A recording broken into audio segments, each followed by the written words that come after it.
You got questions? You want me to just talk or what? I don't have, my voice is gone. Carly, what do you got? What have you liked about the team so far this preseason? I think the biggest thing that jumped out, even in the summer, is just how the depth has allowed us to be much more competitive just in practice, and we're still down a couple, 2 or 3 bodies yet between illness and guys coming back from protocol. So that's the biggest thing. I think the depth has increased the level of competition, which has made practices much more intense. What do you like about what AJ can bring in terms of depth, scoring? Well, yeah, I mean, obviously the athletic ability is noticeable as soon as you walk in the gym, but there's been a lot of learning, and I think even starting Monday, when we really started implementing defensive concepts and rules and system, that's where I kind of forewarned him back in June and July that, the fall would be a little bit different, and he's been awesome. He's really coachable. He's like a sponge. He's asked the right questions. He wants to get better, and as I've told him many times, that's why you're here. It's why you chose Wisconsin, because of the things that we can help you with to really, round out his game even more. Chris, one of the guys we don't talk or doesn't get talked about a lot is Blackwell. That freshman class. What have you seen from him, and what do you think might be able to give you in first year? Yeah, I think the thing that with John is he competes. He really he battles. We saw that this summer. I think he's more physically ready than I thought he would be. Watching him in AAU in high school, so he's obviously committed himself before he even got here to the weight room. But the thing is, there's going to be mistakes, as there is with with all young players. They're still learning, but with him, the competitiveness in him allows him to maybe erase some of those things, and while he's figuring out, the how-tos and the whys and those things. But again, another example of a guy that just wants to find ways to help our team. He doesn't care what role it is, and he makes us better because he's pushed guys in practice starting back when they got here in June. Obviously working on the side. What's going on with him? Yeah, he's in return to play protocol, so he should be back here soon. I would expect more tomorrow, and then as we go into next week, get back to normal. On the incoming freshman, what have you seen from Nolan and his potential readiness for year one? Yeah, probably more ready than I thought, and at 7 feet and the way he moves, how skilled he is. I think this week is obviously a challenge for all young players or all new players because of everything with what we demand defensively. But he's been, again, 7 feet. You can't teach that. So, and the way he can move and run the floor, what things are probably reverting back to more what I saw in the summer and in the fall offensively. And then this week has been a lot of learning, a lot of installing. We've thrown a lot at him, and again, all 3 of them I think have handled it really well in terms of the freshmen. But he competes. He's got to get stronger, and that's a development thing over the course of his career. But how he battles, he's got an edge to him that I didn't realize he really. I watched him a lot. We watched him a lot through the recruiting process. But when you're up with him every day up close, he's got a little chip on his shoulder, and he's got a little meanness to him that I didn't realize he had, which is good. Sometimes big guys, you got to kind of encourage them to stick their nose in, and not with him. I see Chucky looks a little bit different. Right. Some down a little bit. Was that something he wanted to do? Is that something that was suggested to him? Both. I think it was something that's a natural, very good progression that players find what works for them, what doesn't work for them. And I think for him, he knows he can be faster, more explosive, endurance, all those things. And that was part of finding the right happy weight, body percentage, whatever it was that he wanted to adjust. And this isn't just started this year. He's been working on this. He really has changed his eating habits immensely, even going back to well into last year, before last year, just watching him and how disciplined he's been. So it's taken time. This just didn't happen overnight. This has been a constant, a plan of his over the last probably 12 to 18 months. I don't think you should read too much into, positional grouping and that type of stuff. But Tyler was working with, some players seemed like they're going to be playing on the wing. I guess, right. Is he switching off? Is he going from center forward? Kind of more to balance the groups, Each day I see who's available for practice, and I reshuffle the group. So there's days when he's at the wings, and there's days he's with the post. But the versatility with him, I think allows him to do both. You mentioned the depth being allowing guys to compete in practice, make the team better, but once you get into games, is there a hard number that you like to use, or do you care You just like the flexibility? I like the flexibility, and it's really, for me to give you a number, I'd be pulling a number out of the air because I don't know how they're going to continue to develop and grow and respond, whether they've been here for 5 years or been here for 5 months. So we're going to learn as we go. I guess I meant historically, like for yeah, I mean it's historically I'd love to be able to have 10 that you can go to consistently. Now some nights it might be 8.5. Some nights it might be 11. Based on matchups? Based on matchups, based on who's playing well. And I think that's what we have to figure out as coaches, and that's good. That the players are making it hard on us.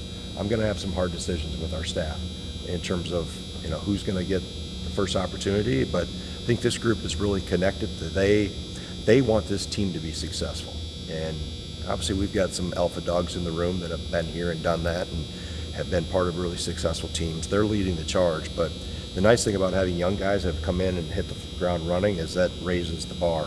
They're not playing a lot of catch up. They're competing, and I think all those guys can. I don't think anybody's been ruled out, so to speak, that could be in that mix. So, like I said, we're a long ways from that yet.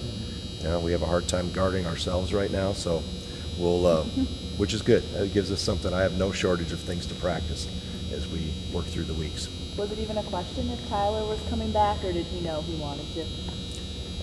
I gave him space, I think, back in April, and I think the one common thing that came with Tyler is that I talked to him about, there's been no player in Wisconsin basketball history that's won 3 Big Ten championships. And he has a chance to be the only player in school history to do that. As I said, Tyler really, as he boiled everything else out and, graduate degree and finishes up his undergrad and professional opportunities overseas, or does he try to, work something with a two-way or anything like that? Tyler, there's one way you can be that only player to win 3 Big Ten championships. Then that means you have to come back. And I think when he really let the dust settle and just the emotion of the season, of his injury and everything that he had gone through, when he was able to kind of clear his mind, I think he came to the realization that this is really good here, and I want to make a run at a 3rd title. It's no secret that last season ended in a disappointing fashion, and not getting to the NCAAs. Right. When you first brought the guys back together after them having time off, what did you see from them between the years about how last year ended and how just everything they went through last year? I think that it's helped us in terms of they understood that for them to get through that and still win 20 games and get to it, that they had to have a lot of perseverance, because they got knocked to the mat a lot, and they could have just stayed on the mat, but they kept getting up. And I've gone back through all the games. I mean, we had 23 games that came down to the last 4 minutes. We go 13-10 in those games. So if you go 14-9, and it's the 14th one is the right one, you're probably in the mix on Selection Sunday.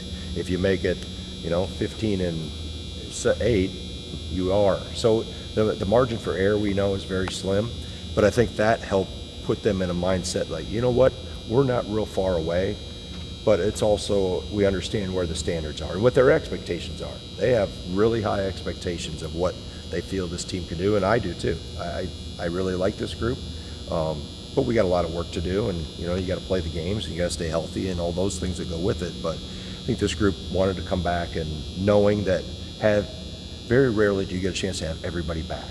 We had no seniors walk out the door.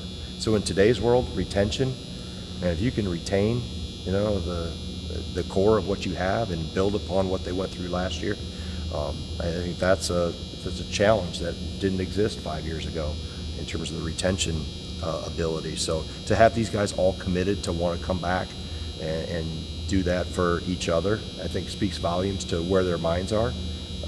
And I know what their expectations are. They're high. They'll never be higher on the outside than they are on the inside.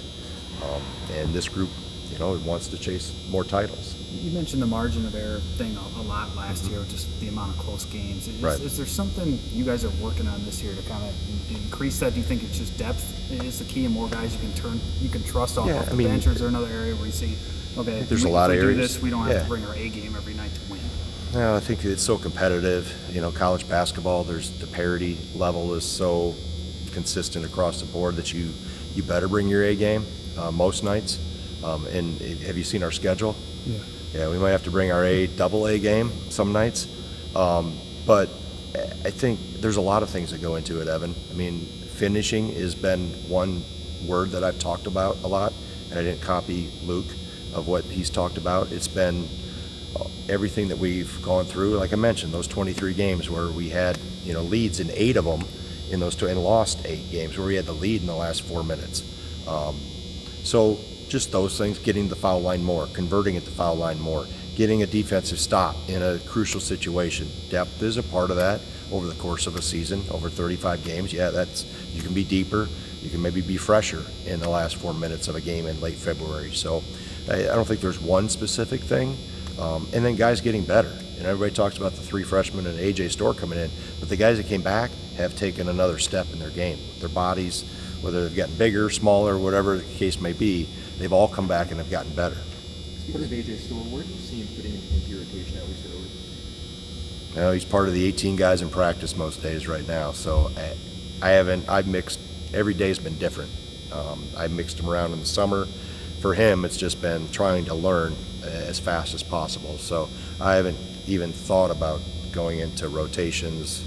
I'm just, trying to install, trying to help teach and have those guys learn. And then as we go through, and players will decide who gets the minutes by who produces over the course of time in practice. So I think for AJ right now, he's, every day is another step and learning. Today is the first day he's gone through our technique of chasing staggered screens and guarding off the ball and some of those things that may seem very elementary to somebody that's been here for 3-4 years, but for him and freshman, and I consider him in some regards a freshman in terms of technique here, terminology here, everything for him that he's going through here is a first, even though he's got a year under his belt. It's different in almost every single way.